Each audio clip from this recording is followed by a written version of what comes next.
పెద్దలారా మిత్రులారా అందరికీ నమస్తే. సకల కుల జనగణన చేయమంటా ఉన్నాం. కాంగ్రెస్ పార్టీ డ్రామాలు కొడతా ఉంది.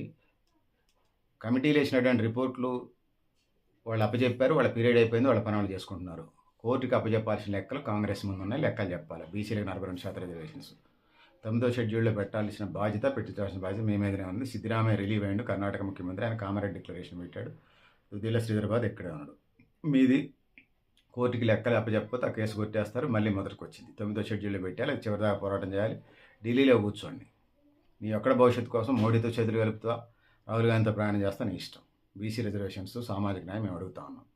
ఇక బీఆర్ఎస్ పార్టీ గొంతు మీద కత్తి పెట్టి మీరు 60-70% పడే ఓట్లని 30%కి పడిపోయింది బీసీ ఓట్లు. అందుకోసం మీరు ఓడిపోయారు. ఆయన 50% కటాబెట్టినందుకే మీరు ఓడిపోయారు.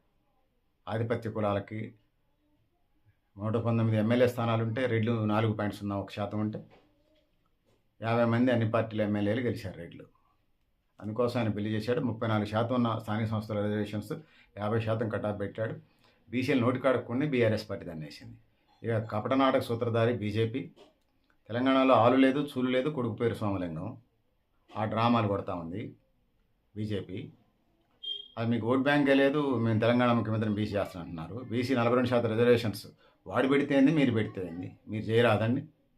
తెలంగాణ అప్పుడు కూడా ఇయ్యే కొరీలు. తెలంగాణ ఏమంటే కాంగ్రెస్ వాళ్ళు ఉన్నారు పోయాను కాబట్టి వాళ్ళే చేయాలని డ్రామాలు. మరి ఇప్పుడు మీరే ఉన్నారుగా, మీరు ఎందుకు చేయట్లా? మీది కూడా ఆధిపత్య కుల పార్టీ. మీ 3 పార్టీలు కాంగ్రెస్, బీజేపీ, బీఆర్ఎస్ ఆధిపత్య కుల పార్టీలే. ఇంకా జనసేన కూడా అదే కథ నడుస్తుంది. డబ్బులున్న వాళ్ళకి ఏదో మొన్న డబ్బులున్న ఆయన ఆధిపత్య కులం ఆయన ఇచ్చారని చెప్తా ఉన్నారు నాకు బీజేపీ వాళ్ళు కలిసినప్పుడు. మమ్మల్ని అంటున్నారు జనసేన అనరా అని. అనటం ఏముంది, ఉన్నమాట చెప్తాం. అంటే వాడిని తిట్టడం ఏంటి తిట్టడం మాకు ఏమైనా కాలక్షేపమా? ఉన్నమాట చెప్పడానికి ఏమన్నది? అందుకోసం బీజేపీ డ్రామాలు కట్టిపెట్టాలి. డ్రామాలు తీసి పడదొబ్బాలి. మండల కమిషన్ వ్యతిరేకంగానే మీరు ఆ రోజు కమాండ్ల యాత్ర పెట్టి 2 సీట్ల నుంచి పెట్టాడు. రాముడికి కూడా దండం పెడతా ఉన్నాం. మా రిజర్వేషన్స్ మాకేమని సామాజిక న్యాయం ఈ సందర్భంగా అడుగుతా ఉన్నాం. 500 ఓట్లు లేనటువంటి గ్రామ పంచాయతీలో 500 ఓట్లు లేనటువంటి గ్రామ పంచాయతీని తీసుకుంటే అందులో 10 వార్డులు ఉంటాయి. 10, 50, 500 ఓట్లు, 26 ఓట్లు వస్తే వార్డు నెంబర్ అవుతారు. ఆ వార్డు నెంబర్ కానీ కులాలు తెలంగాణ రాష్ట్రంలో 140కి 80 కులాలు తెలంగాణ రాష్ట్రంలో ఉన్నాయి. దేశంలో 29 రాష్ట్రాలు, 9 కేంద్రపాలిత ప్రాంతాలు ఇది ఉన్నది. సామాజిక న్యాయం ఇది. తినడానికి తిండి, ఉండటానికి ఇల్లు, కట్టుకోవడానికి బట్ట, విద్య, వైద్యం, ఉపాధి, సమాన అవకాశాల సమాజం కోసం ఇది అడుగుతా ఉన్నాం మేము. భూమి పంపిణీ, సామాజిక న్యాయం, వెరీ సోషల్ జస్టిస్. ఖచ్చితంగా డ్రామాలు బంద్ చేసి మేము 3 పార్టీలు ఖచ్చితంగా సమానం చెప్పాలి. లేకపోతే రవి అస్తమించిన బ్రిటిష్ సామ్రాజ్యమే కాలగర్భంలో కలిసిపోయింది. అంటే ఒకవైపు సూర్యుడు అస్తమిస్తుంటే ఇంకొక వైపు సూర్యుడు ఉదయించేవాడు. అంత విశాలమైనటువంటి భూభాగాన్ని వాళ్ళు పరిపాలన చేశారు. వాళ్ళే మిగల. మీరు 5 ఏళ్ళు ఉండేది మీరంతా ఇందులో ప్రజాస్వామ్యంలో. సో బీసీ విద్యావంతుల వేదికలు, బీసీ మేధావుల ఫోరాలు, బీసీ ఉద్యోగ సంఘాలు, బీసీ విద్యార్థి సంఘాలు, బీసీ మహిళా సంఘాలు, బీసీ యువజన సంఘాలు, బీసీ కార్మిక సంఘాలు ఎక్కడికక్కడ లెక్కలు రాస్తూనే ఉన్నాయి. మీ చిత్రగుప్తి చిట్ట రాసి పెడతా ఉన్నాయి. ఖచ్చితంగా చరిత్రలో మీరు ముక్కు నేలకు రాసి కాలగర్భంలో కలిసిపోవాల్సి, కాలగర్భంలో కలిసిపోవటమే కాదు, ఉన్నోళ్ళు ఎవరైనా ఒకళ్ళు గారా ఉంటే ముక్కు నేలకు రాసి సమాధానం చెప్పాల్సిన పరిస్థితి అయితే ఉంటుంది. ఖచ్చితంగా బరాబర్. ఖచ్చితంగా బీసీలకి రిజర్వేషన్స్ ఇవ్వకుండా ఏం చేస్తారో చూస్తాం, సంగతి చూస్తాం. ఖచ్చితంగా సమాధానం చెప్తే తీరాలి. కాంగ్రెస్ డ్రామా కంపెనీ, కాంగ్రెస్ రేవంత్ రెడ్డి ప్రభుత్వం ఖచ్చితంగా కోర్టుకి అవి ప్రొడ్యూస్ చేయాలి. నాటకాలు చేస్తుంది. ఎస్సీ ఎస్టీలకి రాజ్యాంగం ప్రకారం వాళ్ళు మా తమ్ముళ్ళే, వాళ్ళ ఓటాలు వాళ్ళకి పోతున్నాయి. సంతోషం. ఈడబ్ల్యూఎస్ రిజర్వేషన్స్కి ఎగేసుకొని అవి పార్టీలన్నీ ఎగేసుకొని సంతకాలు చేసి వచ్చినాయి వామపక్షాలతో సహా.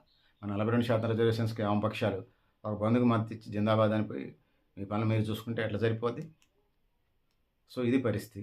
మరి ఆయన కంచైలే గారు ఫ్యాన్ వేసుకొని పండుకుంటుండే. ఒకసారి రాహుల్ గాంధీ చెప్పొచ్చు వీళ్ళది ఎట్లుంది, మరి నీకు రాహుల్ గాంధీతో సంబంధం ఉంది కదా, పోయి చెప్పాలా?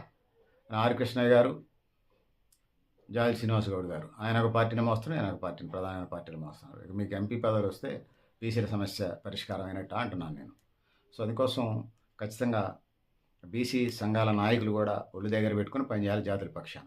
బీసీలు అడావుడి ఇచ్చినప్పుడు మళ్ళీ 2 ప్రోగ్రాం చేసి మళ్ళీ అక్కడ సబ్బెట్టుకునే నాటకాలు కాదు. ఖచ్చితంగా సమాధానం చెప్తే తీరాల్సి ఉంటుంది. సో పెద్దలారా మిత్రులారా, బీసీ సంఘాల నాయకులను కూడా గమనిస్తూ ఉన్నారు. ఖచ్చితంగా ఓట్ బ్యాంక్ రాజకీయాలు గమనించట్లేదు అనుకోకండి. సో బీసీలకి మీకు చిత్తశుద్ధి లేకపోతే రాజీనామా చేసి వెళ్ళిపోండి. ఆర్ కృష్ణయ్య, జార్జి శ్రీనివాస్ గౌడ్, వేరే కొత్త నాయకులు వస్తారు, లేదా కొత్త పార్టీలు వస్తాయి. బ్రిటిషుడు 200 ఏళ్ళు పరిపాలించాడు. నాయకుడు పట్టుకొచ్చాడు కదా, సుభాష్ చంద్రబోస్, అల్లు సీతారామరాజు, భగత్ సింగ్, మహాత్మా గాంధీ, జవహర్లాల్ నెహ్రూ, సర్దార్ జమలాపురం కేశవ దగ్గర చాలామంది మా తాతలు కూడా ఉన్నారు ఆ ఉద్యమంలో. వస్తారు, ఎవరో పుట్టుకొస్తారు. 200 ఏళ్ళకి పుట్టుకొచ్చారు, 150 ఏళ్ళకి పుట్టుకొచ్చారు. అట్లనే వస్తారు. ఎందుకు సమాజాన్ని ఉన్నదాన్ని ఇంకొక 100 ఏళ్ళు బానిస సమాజంగా మార్చడానికి చూస్తున్నారు ఈ నాయకులంతా. అందుకోసం ఈ పార్టీలు ఆధిపత్య కుల పార్టీలను ఎండగట్టి ఓడించే కార్యక్రమం చేయాలి. బీసీ 42% రిజర్వేషన్స్ కోర్టుకు ప్రొడ్యూస్ చేయండి. దానికి సంబంధించినటువంటి రిపోర్టులు ఆల్రెడీ వచ్చున్నాయి. కాంగ్రెస్ ప్రభుత్వం డ్రామాలు ఆపి రేవంత్ రెడ్డి ప్రభుత్వం కాంగ్రెస్ ప్రభుత్వం చేయాలి. మల్లు భట్టి విక్రమార్క గారు ఆ క్యాబినెట్ అంతా కూడా రేవంత్ రెడ్డి మల్లు భట్టి విక్రమార్క క్యాబినెట్ మొత్తం కోర్టుకు ప్రొడ్యూస్ చేయకుండా కాలయాపన చేసి డ్రామాలు చేస్తూ ఉన్నారు. డ్రామాలు బంద్ చేయండి. ప్లస్ అసలు విద్యా ఉద్యోగాలు స్థానిక సంస్థలు ఏంది ఎమ్మెల్యే ఎంపీలు దాకా సామాజిక న్యాయం లేదు ఈ దేశంలో ఈ రాష్ట్రంలో. ఇంకా ఆధిపత్య కులాలకు అప్పు చెప్తారే. మీ ఇష్టం, మీరు కాలగర్భంలో కలిసిపోవడానికి సిద్ధంగా ఉండండి, లేదా కాలగర్భంలో కలిసిపోవడానికి సిద్ధంగా ఉంటారా? ఓకే, బరాబర్ కాండి, రెడీ కండి. లేదా మాకు రిజర్వేషన్స్ ఇచ్చి మీ పార్టీలు 4 రోజులు మనగడ సాగించుకోండి కొంతకాలం. సో ఇది రవి అస్తమించిన బ్రిటిష్ సామ్రాజ్యాన్ని కోల్దోయటానికి పెద్ద టైం తీసుకుందంతే. మీరు కూడా పెద్ద ఎక్కువేం కాదు. మేమన్నా కొద్దిగా సమయం అని మాత్రం చెప్తా ఉన్నాం ఇట్లా చేయండి అని. చెప్పటాలే లేవు. కాక్రోచులు గీక్రోచులు మాకు సంబంధం లేదు, భవిష్యత్తులో కూడా ఉండదు. ఈ దేశవాసులు మేము ఈ దేశంలో ఉండే పోరాడతాం. మాటలు పడతామా, తోటాలు వెళ్తాయా, మమ్మల్ని చంపుతారా, మేము చంపుతామా? ఇప్పుడైతే నాన్ వైలెన్స్ మూమెంటే లీగల్ ఆర్గనైజేషన్ మాది. భవిష్యత్తులో ఈ ఉద్యమం ఎటైనా కావచ్చు. మా భవిష్యత్తు తరాలు అంత ఓపిక కూడా ఉంటాయని నేను అనుకోవట్లా.